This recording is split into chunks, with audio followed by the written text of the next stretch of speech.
क्या आपको पता है कि अगले 100 सेकंड में दुनिया खत्म होने वाली है? अब आप सोच रहे होंगे कि ऐसा कैसे संभव है, तो चलिए जानते हैं इस वीडियो में।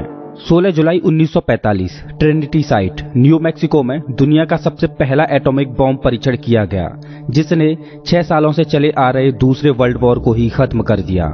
जे ओपेनहाइमर इस प्रोजेक्ट के साइंटिफिक डायरेक्टर थे, जो इस परीक्षण के बाद इतने डर गए कि उन्होंने रोते हुए भगवद गीता की कुछ लाइंस का जिक्र किया, जिसमें श्री कृष्ण अर्जुन से युद्ध करने के लिए बोलते हैं और अपनी हजारों भुजाओं वाला विराट रूप दिखाते हुए कहते हैं कि अब मैंने दुनिया को खत्म करने का रूप धारण कर लिया है। जे ओपेनहाइमर और बाकी के वैज्ञानिकों ने भी ट्रिनिटी टेस्ट के बाद ऐसा ही महसूस किया कि उन्होंने अब दुनिया को खत्म करने का रूप धारण कर लिया है। 9 जनवरी 1942 को प्रेसिडेंट रूजवेल्ट ने इस प्रोजेक्ट को मंजूरी दी, जिसमें 1000 दिनों के अंदर एक एटॉमिक बॉम्ब तैयार करना था। वैज्ञानिकों की टीम ने इस प्रोजेक्ट पर कई दिनों तक काम किया और ऐसा ही एक बॉम्ब बना लिया। अब बारी थी इसके परीक्षण की, जिसके लिए न्यू मैक्सिको में एक रेगिस्तान को चुना गया, जिसका नाम रखा गया द ट्रिनिटी साइट। जब एटॉमिक बॉम्ब का परीक्षण किया जाना था, तब कई लोग तो ये मान रहे थे कि ये काम करेगा ही नहीं, लेकिन कुछ का मानना था कि अगर ये चला तो ये एटमॉस्फेयर को ही जलाकर रख देगा। जब काउंटडाउन शुरू हुआ और गिनती 0 पर रुकी, तब हुआ बूम, एक ऐसे हथियार का जन्म जो महाप्रलय ला सकता है। इस बॉम्ब का इम्पैक्ट 16 किलोमीटर के रेडियस में देखा जा सकता था। इसके मशरूम क्लाउड को आसमान में 11 किलोमीटर तक देखा जा सकता था। इस धमाके में ऐसा लग रहा था जैसे सूरज धरती पर ही आ गया हो, जिसने चारों ओर के एरिया को दिन की तरह उजागर कर दिया। इस बॉम्ब को बनाने का मकसद था वर्ल्ड वॉर 2 को रोकना, लेकिन इस धमाके को देखने के बाद कोई नहीं चाहता था कि इसका प्रयोग किया जाए और वैज्ञानिक भी इस पक्ष में नहीं थे कि इसका प्रयोग किया जाना चाहिए। लेकिन आर्मी ने एक ना सुनी और 6 अगस्त 1945 को अमेरिका ने अपने B-29 जहाज से अपना पहला atomic bomb little boy Hiroshima पर ड्रॉप कर दिया और इसने पूरी सिटी को पल भर में ही जलाकर राख कर दिया। लेकिन इतना सब होने पर भी जापान की आर्मी ने सरेंडर नहीं किया। लेकिन इसके 3 दिन बाद 9 अगस्त 1945 को अमेरिका ने अपना दूसरा atomic bomb fat man Nagasaki में ड्रॉप कर दिया।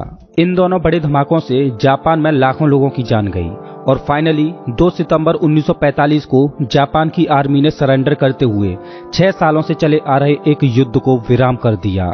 इन घटनाओं के बाद वैज्ञानिक पूरी तरह से दुखी थे कि उन्होंने ये क्या बना दिया। 1949 में अल्बर्ट आइंस्टाइन ने अपने एक इंटरव्यू में कहा कि मुझे नहीं पता कि तीसरा वर्ल्ड वॉर किस चीज से लड़ा जाएगा, लेकिन अगर तीसरा वर्ल्ड वॉर होता है तो चौथा वर्ल्ड वॉर पत्थर और लकड़ी के डंडों से लड़ा जाएगा, क्योंकि तीसरे वर्ल्ड वॉर में इतनी तबाही होगी कि पूरी ह्यूमैनिटी खत्म हो जाएगी और अगर बाई चांस कुछ लोग बच गए तो वो इतने पीछे चले जाएंगे कि आगे का युद्ध उन्हें लकड़ी के डंडों से ही लड़ना पड़ेगा। इन घटनाओं को देखकर वैज्ञानिक भविष्य के बारे में सोचकर ही डरने लगे।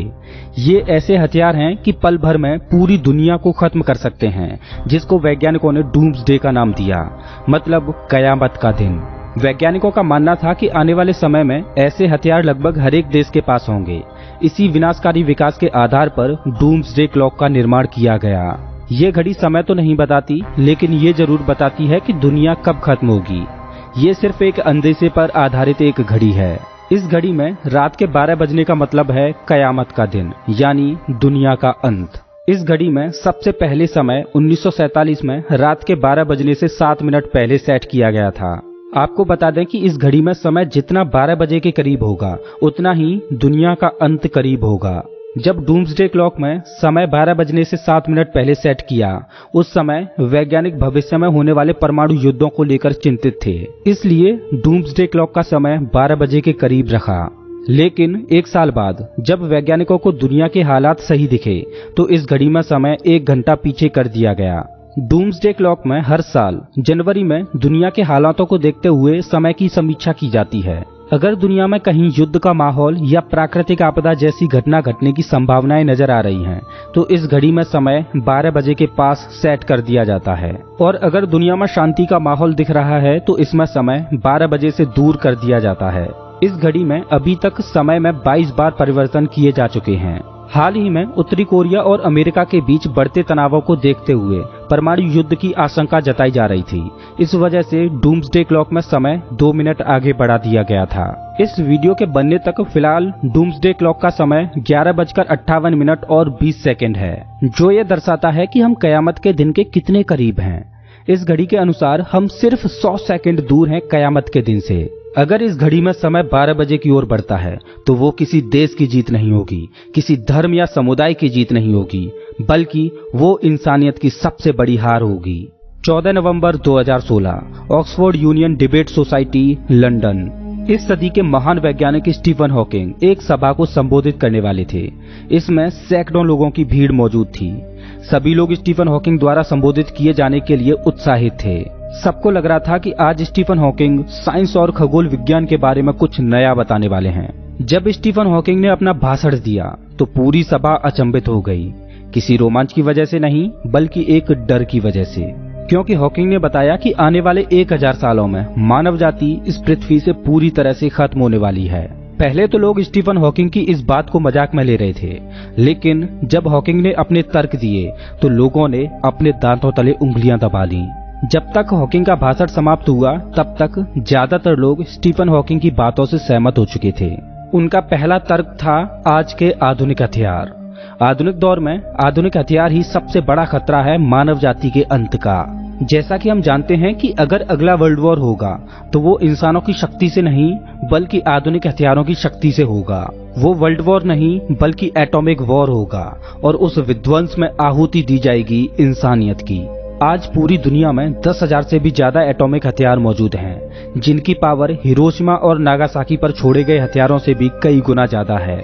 अगर मोटा मोटा बताऊं तो आज पूरी दुनिया में इतने एटॉमिक हथियार मौजूद हैं जो 300 से ज्यादा बार इस धरती से जीवन का नामो निशान मिटा सकते हैं। स्टीफन हॉकिंग का दूसरा तर्क है ग्लोबल वार्मिंग, और इसका मुख्य कारण भी हम इंसान ही हैं। फिलहाल हमारी धरती का औसत तापमान लगभग 14 डिग्री सेल्सियस है। 2015 में क्लाइमेट चेंज कमेटी की एक रिपोर्ट आई थी जिसमें बताया गया था कि पृथ्वी का औसत तापमान सिर्फ 4 डिग्री सेल्सियस बढ़ने पर ही इस पर जीवन जीना मुश्किल हो जाएगा। और जिस तरह से आज हम ग्रीन हाउस गैसेज प्रोड्यूस कर रहे हैं तो वो दिन दूर नहीं जब हॉकिंग की भविष्यवाणी सच हो जाए। स्टीफन हॉकिंग का अगला तर्क है अनएक्सपेक्टेड वायरस या बैक्टीरिया। जैसा कि हम हाल ही में देख चुके हैं कि कोरोना वायरस ने पूरी दुनिया में कितना कहर ढाया है, जिसने जान और माल दोनों को ही प्रभावित किया है। लेकिन अगर ग्लोबल वार्मिंग के चलते पृथ्वी का औसत तापमान और बढ़ता है तो आने वाले समय में कोरोना से भी खतरनाक वायरस या बैक्टीरिया इंसानियत पर अटैक कर सकते हैं। वैज्ञानिक मानते हैं कि अंटार्कटिका जैसी जगहों पर बर्फ के नीचे खतरनाक बैक्टीरिया और वायरस दफन हो सकते हैं जो हजारों लाखों सालों से बर्फ के नीचे कैद हैं। अगर ग्लोबल वार्मिंग की वजह से अंटार्कटिका में मौजूद बर्फ पिघलती है तो वहां से जो बैक्टीरिया और वायरस निकलने वाले हैं उनकी हम कल्पना भी नहीं कर सकते।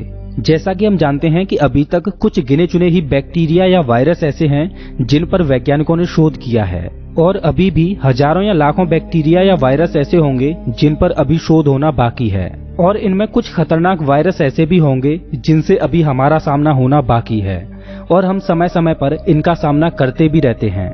लेकिन मैं धन्यवाद करता हूं मेडिकल साइंस को, जो कि हर साल अननोन बैक्टीरिया या वायरस की चपेट में आए लाखों लोगों की जान बचाती है।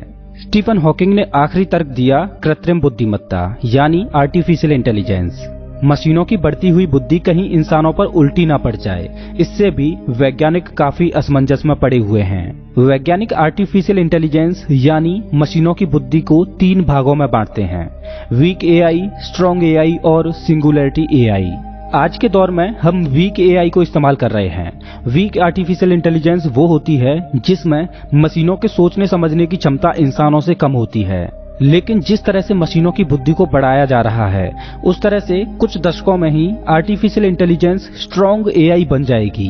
स्ट्रॉन्ग एआई वो होती है जिसमें मशीनों के सोचने समझने की क्षमता इंसानों के बराबर होती है। क्या हो अगर मशीनें इंसानों के बराबर सोचने लग जाएं? इस स्टेज पर अगर मशीनें हमारी बात मानती हैं तो ये हमारे लिए सबसे बड़ी दोस्त साबित हो सकती हैं। लेकिन अगर इन्होंने हमारे खिलाफ बगावत कर दी तो हमें इनसे युद्ध भी करना पड़ सकता है। अगर मशीनों की बुद्धि इंसानों से आगे निकल जाए तो उसे वैज्ञानिकों ने सिंगुलरिटी एआई का नाम दिया है, और ये मशीनों की वो स्टेज होगी जिससे वैज्ञानिक अभी से डरते हैं, क्योंकि आज हम जानते हैं कि हम इंसान इस ग्रह की सबसे बुद्धिमान प्रजाति हैं, जो अपने से कम बुद्धि के जीवों पर राज करते हैं। क्या हो कि अगर मशीनें हमसे भी ज्यादा बुद्धिमान हो जाएं, तो इस बात की क्या गारंटी है कि इस स्टेज पर मशीनें हमारी दोस्त बनकर ही रहेंगी, हमसे बगावत नहीं करेंगी। स्टीफन हॉकिंग के ये तर्क सोचने पर मजबूर कर देते हैं। स्टीफन हॉकिंग का मानना था कि अगर इंसानियत को लंबे समय तक अपना अस्तित्व बनाए रखना है तो उसका सिर्फ एक ही निवारण है, और वो है अंतरिक्ष में किसी दूसरे ग्रहों पर बसना, वहां पर मानव बस्तियां बनाना, जिससे कि अगर किसी तबाही में पृथ्वी से इंसानियत खत्म भी हो जाए तो भी इस यूनिवर्स में किसी दूसरे ग्रहों पर इंसानों का वजूद कायम रहे। लेकिन अंतरिक्ष में दूसरे ग्रहों पर कॉलोनी बनाना इतना आसान भी नहीं है। आज के दौर में वैज्ञानिक चांद और मंगल पर इंसानी बेस बनाने की सोच रहे हैं, जिससे वहां पर मानव बस्तियां बसाई जा सकें। लेकिन ऐसा होने में अभी बहुत समय लगेगा और मानव जाति पर इस समय बहुत ही कम समय बचा है स्पेस में बस्ती बसाने के लिए। आज वर्तमान में हम इंसान एक ऐसे दौर में जी रहे हैं जहां हम पर सबसे बड़ा खतरा मंडरा रहा है। अगर मैं कहूं कि इतिहास में मानव जाति पर अपने सर्वाइवल के लिए इतना बड़ा खतरा कभी नहीं आया जितने बड़े खतरे में आज हम जी रहे हैं। आज के दौर में कभी भी कोई भी देश वर्ल्ड वॉर शुरू कर सकता है। आज के दौर में हम कभी भी किसी भी अननोन बैक्टीरिया या वायरस के शिकार हो सकते हैं, जिससे लाइलाज बीमारी फैल सकती है। आज हम बढ़ती हुई ग्लोबल वार्मिंग से जूझ रहे हैं। दोस्तों, अगर आपको ये वीडियो अच्छा लगा हो तो इसे लाइक करें और ऐसे ही मजेदार वीडियोज के लिए चैनल को सब्सक्राइब करें, साथ ही बेल आइकन दबाएं।